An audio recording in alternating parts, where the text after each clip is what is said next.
Hi అండి, welcome to smart అక్షర. ఈరోజు video ఏంటంటే, నేను మా ఇంట్లో మ్యారేజ్ ఉందని చెప్పా కదా, మా వదిన వాళ్ళ బాబుది. దానికోసం షాపింగ్ చేసాము, అంటే పట్టీలు తీసుకున్నాము. అవి ఎంత అయ్యాయో డీటెయిల్గా మీకు చెప్తాను, చూడండి. ఫస్ట్ అయితే మోడల్ చూడండి, బాగుందా. ఇవైతే 72 గ్రామ్స్ ఉన్నాయి, అంటే 7 తులాల దాకా ఉన్నాయి. ఇవైతే చేయించిన వాటిలాగా మందంగా ఉన్నాయి.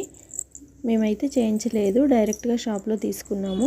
ఇవి చిన్న చిన్న మువ్వలు ఉన్నాయి కదా, అవి సౌండ్ రావు, కానీ మందంగా బాగున్నాయి చూడ్డానికి. కాలుకు మాత్రం కొంచెం టైట్గానే ఉన్నాయి, మరి ఫ్రీగా లేవు. గోల్డ్ రేట్ లాగే వెండి రేట్ కూడా చాలా పెరిగిపోతుంది. మేము తీసుకున్న రోజు తులం 1700 రూపీస్ ఉంది. డీటెయిల్డ్గా చెప్పాలంటే ఇవి 72.880 మిల్లీగ్రామ్స్ ఉన్నాయి, అంటే 72 గ్రామ్స్ ఉన్నాయి. 1 గ్రాము 170 రూపీస్ ఉంది. 72.880 మిల్లీగ్రామ్స్ ఇంటూ 170 రూపీస్ క్యాలిక్యులేట్ చేస్తే 12,389 రూపీస్ అయింది. తరుగేమో 5 గ్రామ్స్ ఎక్స్ట్రా వేశారు వాళ్ళు. అంటే మనం తీసుకున్న వెయిట్కి ఒక 5 గ్రామ్స్ వెండిని ఎక్స్ట్రా యాడ్ చేస్తారు.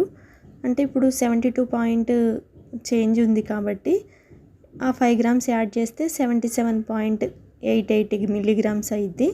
దాన్ని 170తో క్యాలిక్యులేట్ చేస్తే అప్పుడు 13,239 రూపీస్ వస్తుంది. రౌండ్ ఫిగర్గా మేమైతే 13,000 ఇచ్చాము. అంతే అండి. ఈ వీడియో కనుక మీకు నచ్చినట్టయితే లైక్ చేయండి, షేర్ చేయండి, సబ్స్క్రైబ్ చేయండి, పక్కన బెల్ ఐకాన్ని క్లిక్ చేయండి. Thanks for watching. Bye bye.